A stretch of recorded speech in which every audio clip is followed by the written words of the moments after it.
Olá pessoal, tudo bem com vocês? O professor Marcelo falando. Queridos, hoje nós vamos iniciar aí a nossa parte de Geografia do Brasil. Brasil possui 8.514.876 km², sendo o quinto maior país do mundo, tá ok?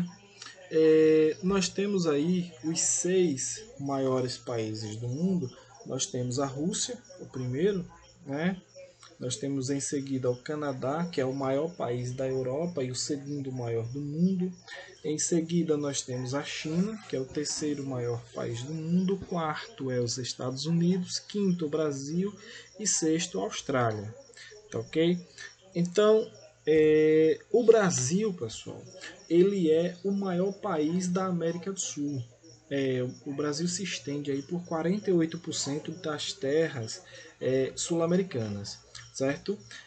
O território brasileiro ele é conhecido como um território equidistante. O que é isso, equidistante? Quer dizer que as suas distâncias entre os pontos extremos, entre o Monte Caburaí, lá no norte, ao Arroio Chuí, que é a foz do rio Arroio Chuí, lá no Rio Grande do Sul, nós temos aí 4.300 quilômetros de distância.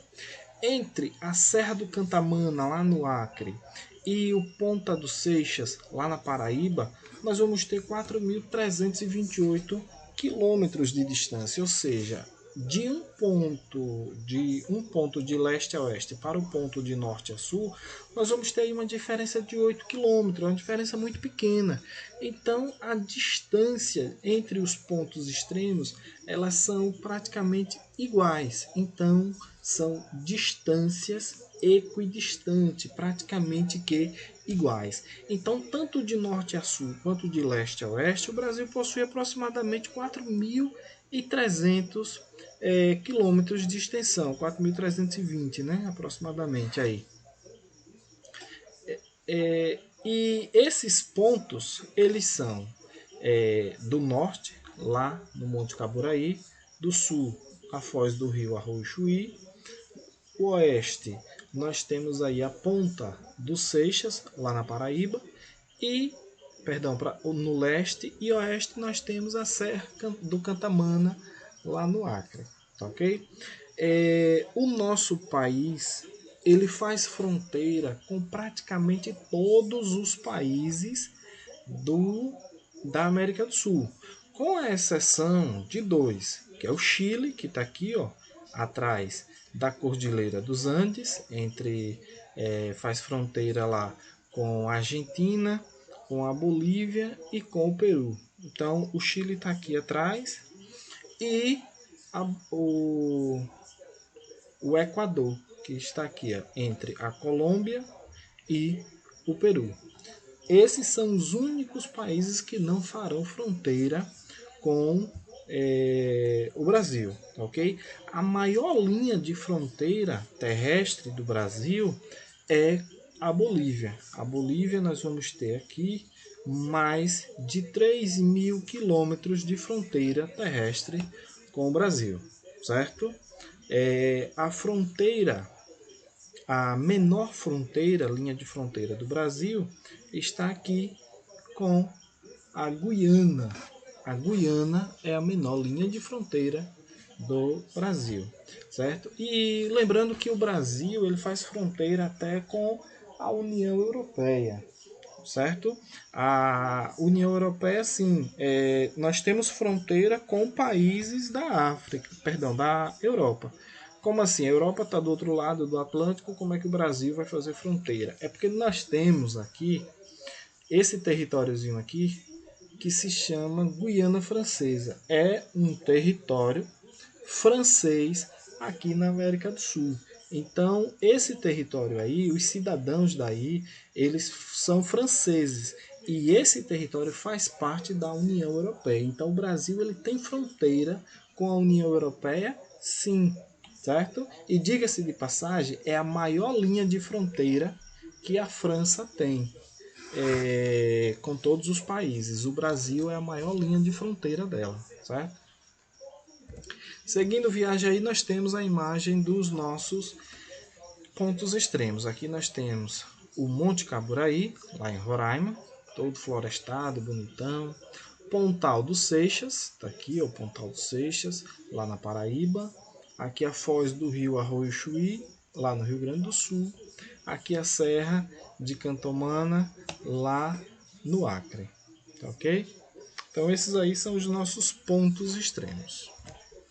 E aí as fronteiras que eu estava falando, 3.423 quilômetros, que é a Bolívia, a maior, a Guiana Francesa, Suriname, Guiana, Venezuela, Colômbia, Peru, Uruguai, Argentina, Paraguai, são os países que fazem fronteira com o nosso país, certo?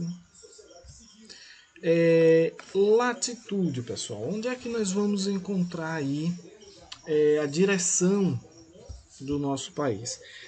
Sabemos que as coordenadas geográficas elas existem e nas coordenadas existem alguns pontos, algumas localizações, alguns pontos específicos. Quais são eles? A latitude e a longitude, certo? E nós vamos começar com a latitude. O que é a latitude? A latitude é a direção de um ponto em relação à linha do Equador. Tem a linha do Equador como seu marco zero. A linha zero é o paralelo do Equador. E ela sobe, vai 90 graus para norte e 90 graus para sul. Então, é a distância medida em graus em relação à linha do Equador, certo? Então, os pontos ao norte podem também ser chamados de setentrional ou boreal, certo? Isso você pode encontrar aí nas provas do vestibular, do Enem, setentrional ou boreal ao invés de norte, certo? E os pontos ao sul, eles podem ser chamados também de meridional ou austral, certo? Austral ou meridional se refere a sul, tá ok? Então, o Equador ele corta o nosso território. Nós temos o território brasileiro, 8% do território brasileiro, perdão, 7% do território brasileiro está no hemisfério norte, certo? Cortado aí pelo Equador. Vocês observem aqui que tem uma parte da linha, ó, que passa aqui em cima. Então, essa linha vai dividir aí, né, esse território. E o resto está no sul. Então, ele fica primordialmente no hemisfério sul, ok? E aí nós temos a latitude em graus, certo? São 90 graus para norte, 90 graus para sul, tá ok? Essa coordenada geográfica ela serve para a orientação, certo? Então ela é usada assim como a longitude, a latitude vai dividir a Terra em dois hemisférios, tá ok? A latitude ela vai dividir a Terra no hemisfério norte e no hemisfério sul. Então são dois hemisférios que a latitude divide. E a longitude vai dividir a Terra em dois hemisférios também. Hemisfério ocidental ou leste e o hemisfério, ocidental ou oeste e o hemisfério leste ou oriental. O hemisfério oriental ele também é chamado de nascente, certo? É onde o Sol nasce. Tem lá o Japão. O Japão é conhecido como a terra do Sol nascente, né? Porque ele está aqui, ó, no meio do oceano, lá no extremo oriente, certo? Então ele é chamado de terra do Sol nascente. Então esse aqui é o hemisfério oriental, a leste, e o hemisfério ocidental. O meridiano ele é o quê? É um ponto que ele vai dividir a Terra nesses dois hemisférios e ele vai ter como relação um meridiano de Greenwich, que passa lá cortando parte da Europa e parte da África também. Esse meridiano ele é o marco zero. Então, o meridiano ele vai dividir aí a Terra em dois hemisférios, como eu já falei. E nesses hemisférios nós vamos ter aí uma circunferência, a circunferência da Terra colocada aí no planisfério. Toda a circunferência, nós já vimos lá, já aprendemos em matemática, que toda circunferência ela possui 360 graus. Então, se nós estamos colocando uma circunferência no plano de forma plana, né? É o planisfério, uma esfera de forma plana, e está sendo dividida em duas partes pelo meridiano zero, que é o Greenwich, quer dizer que cada lado vai possuir 180 graus, né?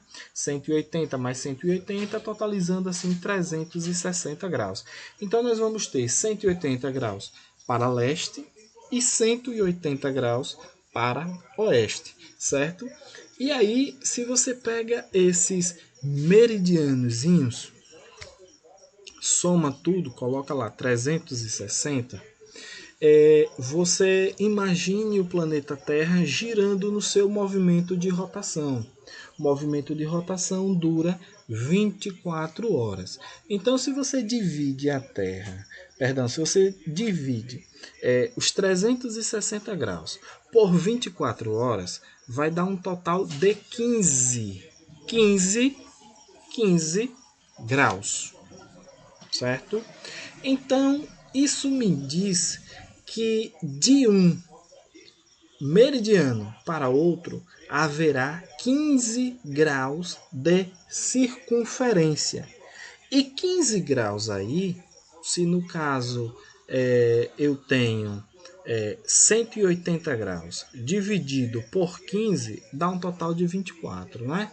Então, se um dia tem 24 horas, quer dizer que a cada 15 graus nós temos uma diferença de uma hora.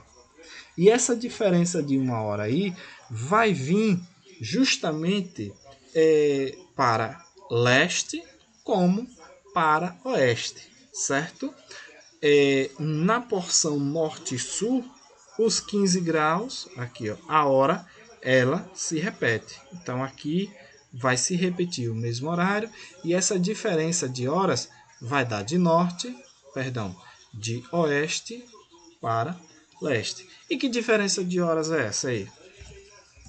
Essa diferença de horas aí é exatamente o que nós chamamos de fusos horários, certo?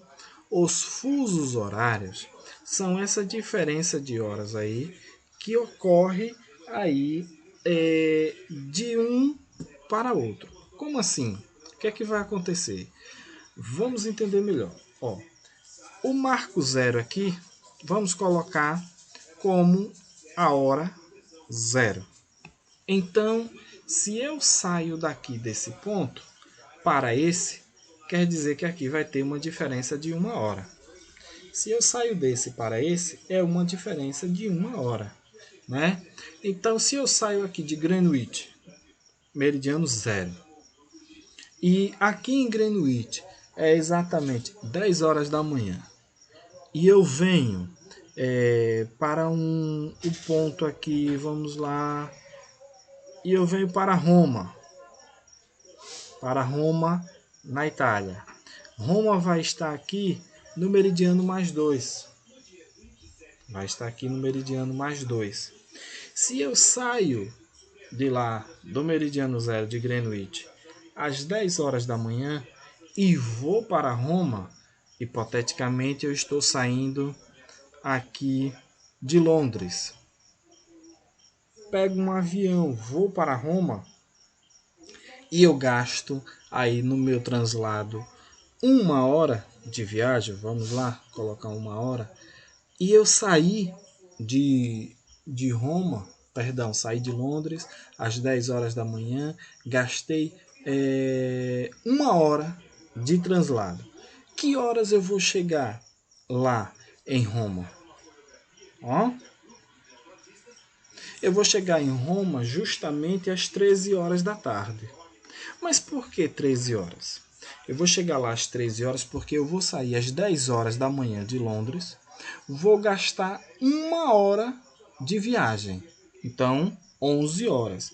Só que eu estou, Roma está 2 horas antecipada em relação a Londres. Então, quando eu saio de Londres às 10 horas, lá em Roma já é meio-dia. E aí, com mais 1 hora de viagem que eu gasto, eu chego lá exatamente às 13 horas. Aí, o que é que vai acontecer se eu sair de Roma às 13 horas, e voltar para Londres? Eu vou sair de Roma às 13 horas, vou gastar 1 hora de viagem, aí vai ser o que? 13 horas, perdão, 14 horas. Só que eu vou regredir 2 horas nos fusos horários. Então eu vou chegar lá em Londres exatamente às 11 horas da manhã. Tá ok? Porque você precisa reduzir ou somar as horas do fuso mais a hora gasta no translado. Tá ok? Então é para isso que vai nos servir aí a longitude e a latitude. A latitude e a longitude, elas nos servem para nos fornecer pontos exatos na superfície da Terra. Aqui, ó, o cruzamento das linhas imaginárias do meridiano com o paralelo. No encontro desses paralelos e meridianos, quando se cruzarem essas informações, nós vamos ter os pontos exatos na Terra. É esse o sistema que o GPS, o guia, o GPS vai usar. Então, o GPS ele vai usar essas linhas imaginárias que nós vamos ter aí satélites artificiais cruzando essas informações e fornecendo para os nossos GPS, o guia de posicionamento global, o sistema de posicionamento global que nós temos aí nos nossos smartphones ou em aparelhos mesmo de GPS, tá ok? Latitude e longitude fornece os pontos exatos na Terra e também fornece a hora dos fusos horários. Essas horas dos fusos horários, lembrando que é a hora do Sol, é o horário do Sol, certo? Então, quando o Sol ele está exposto para um lado da Terra, o outro lado está escuro, mas o horário continua fluindo normalmente, tá ok? Então, os fusos horários nós vamos entender da seguinte forma: Brasília é o nosso fuso horário, o nosso fuso, o nosso horário oficial, certo? Nós temos aí Brasília com a seguinte localização: a latitude de Brasília é 15 graus, 46 minutos e 47 segundos sul, essa é a latitude, e a longitude de Brasília é 47 graus, 55 minutos e 47 segundos oeste, certo? Então, ó, quer dizer que Brasília ela vai estar aqui, ó. É aqui aonde Brasília vai estar. Aqui, ó. Nesse pontozinho aqui, mais ou menos aqui. Certo? Vai estar aqui. Então, esse aí é o ponto do nosso horário, certo?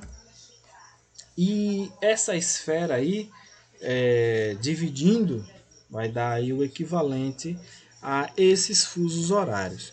Pessoal, lembrando que esses fusos horários aí são os fusos horários geográficos, certo? Nós temos os fusos horários geográficos e nós temos os fusos horários civil. Qual a diferença, professor? A diferença é só essa aí, ó. A diferença é que os fusos horários geográficos eles não levam em conta a hora, nem a adaptação que se dá. Por exemplo, todo horário que estiver a leste, observem aqui, são 12, né? São 24 horas, então nós teremos 12 horas para leste e 12 horas para oeste, separados pelo fuso zero, que é o Greenwich.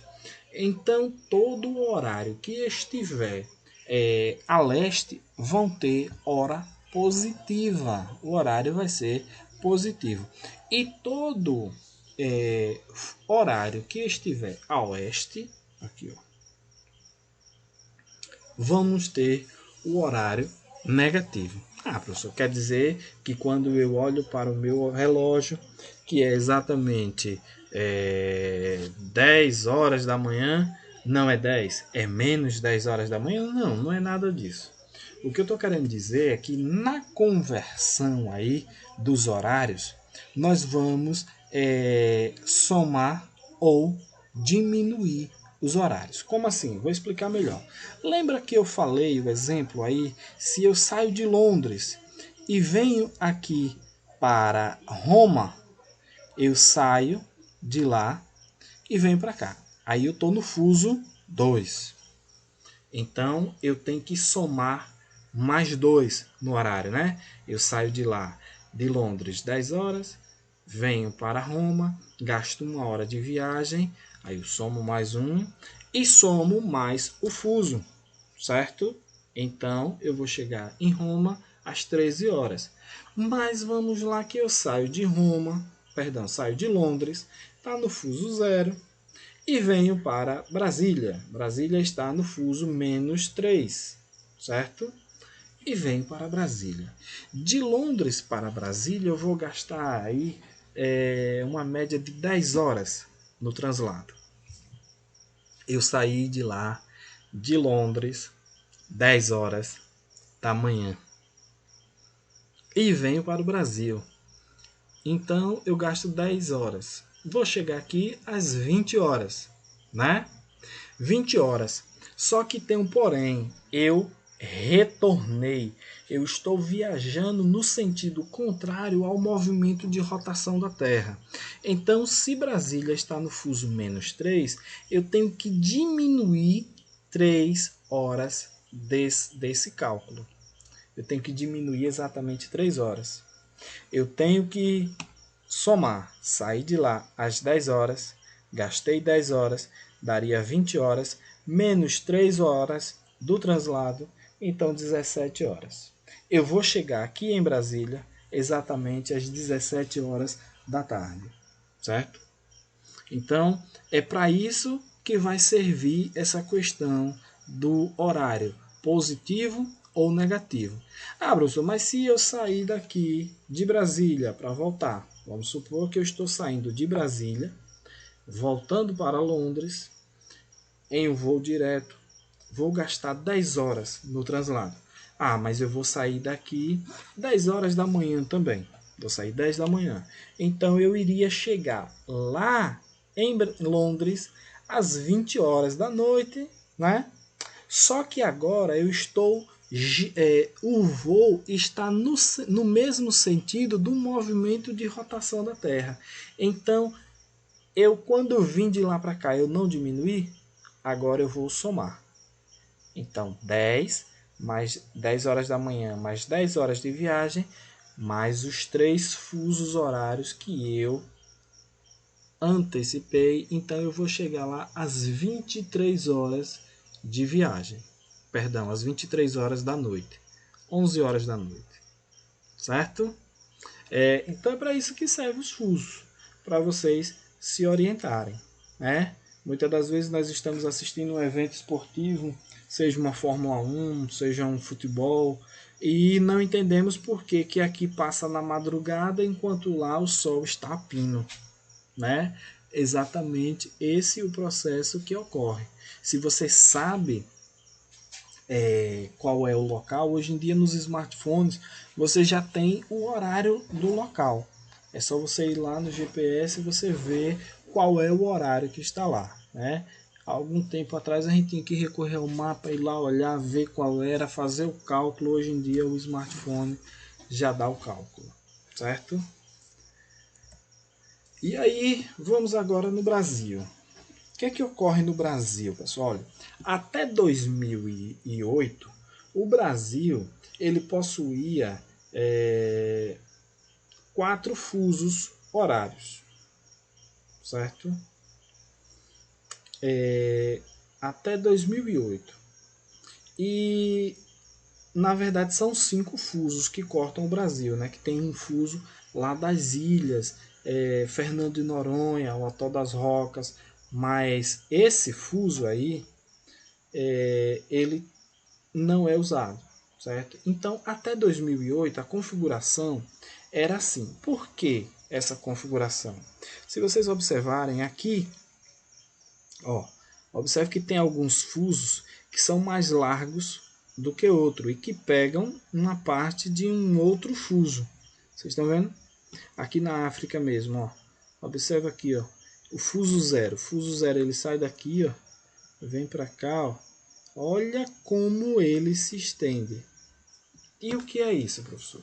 Isso aí é o seguinte, é porque os fusos horários eles existem para localização, para a hora internacional, mas não é obrigado o país que está sendo cortado por aquele fuso seguir aquele horário. No caso aqui, são ex-colônias britânicas que adotavam o horário lá de Londres. Então, até hoje eles adotam ainda. Ó, aqui é a Inglaterra, ou perdão, a Austrália, como ela é cortada. Ó. Então, o que é que vai acontecer aí? Por força de lei, esses países adotam esses fusos aí. Foi o que aconteceu aqui no Brasil. Até 2008, a configuração era essa. Nós tínhamos o horário oficial de Brasília, que pegava essa parte aqui do país, e esse horário aqui era um outro horário. E o Acre era um outro horário. Ou seja, então o Acre ele estava atrasado em relação a nós 3 horas. Aí o que foi que aconteceu? Cara, isso dava uma confusão muito grande, principalmente por conta do sistema bancário brasileiro. O momento em que se fechava o Banco Central. Vamos fechar o Banco Central, o horário de fechamento do Banco Central é às 20 horas. E quando fechava o Banco Central, o que era que acontecia lá no Acre? As agências lá do Acre tinham acabado de fechar. Então, quando a agência bancária fecha o seu atendimento ao público, eles têm o fechamento interno deles. Então, as informações não chegavam a tempo.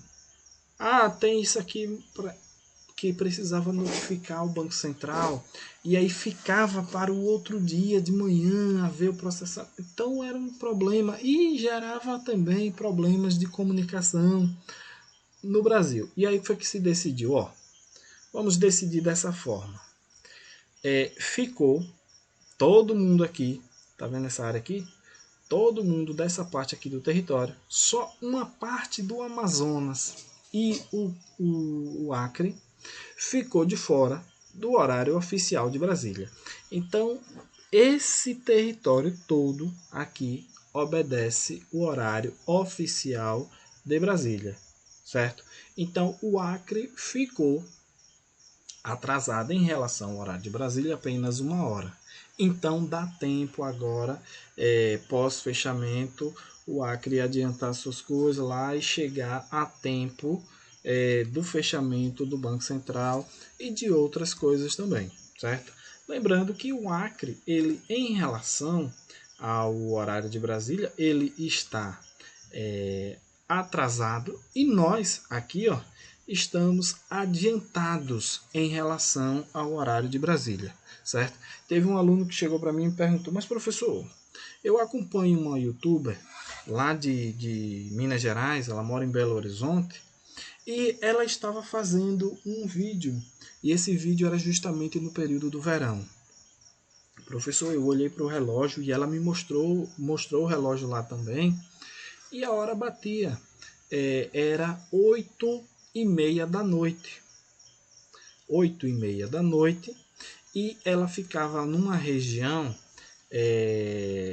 aqui próximo a Goiás, perdão, em Minas Gerais. Ela é de Belo Horizonte, mas ela tinha viajado a uma fazenda, estava lá numa região próxima a Goiás e estava mostrando a cachoeira.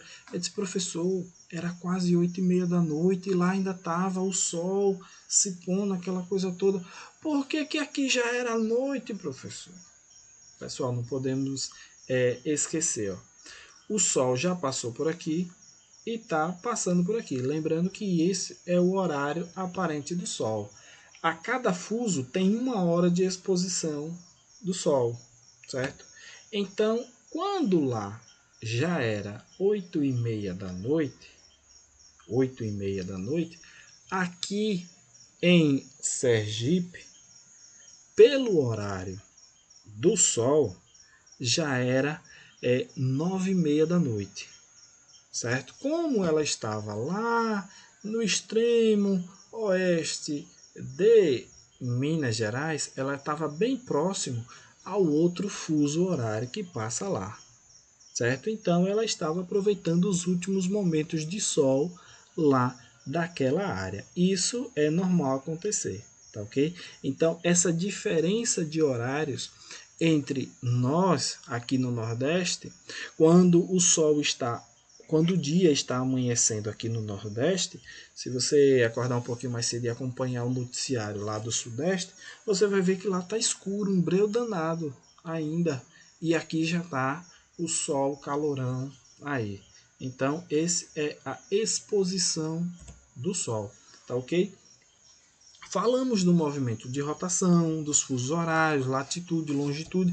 Agora nós vamos falar um pouco aí sobre o movimento de translação. O que é que esse movimento faz? É um movimento que a Terra realiza ao redor do Sol, com uma duração aí de um ano sideral, né? Que é 365, uma dízima periódica aí, que uma velocidade orbital de cerca de 30 km por segundo. Isso vai dar uma velocidade de aproximadamente 107 mil km por hora. Então é uma velocidade gigantesca que a Terra está. Aí eu falo isso, não, a Terra gira a uma velocidade de 107 km por hora. E como é que eu não sinto?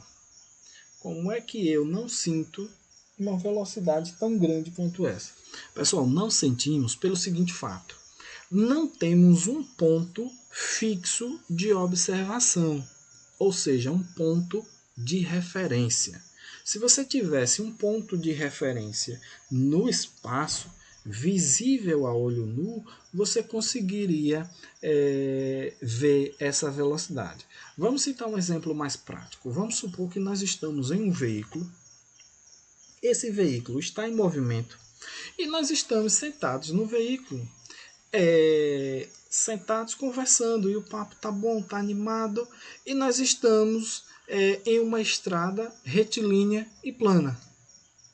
Nós não iremos perceber, a não ser que paremos a conversa e observemos para os nossos lados, nós não iremos perceber a velocidade em que estamos, certo?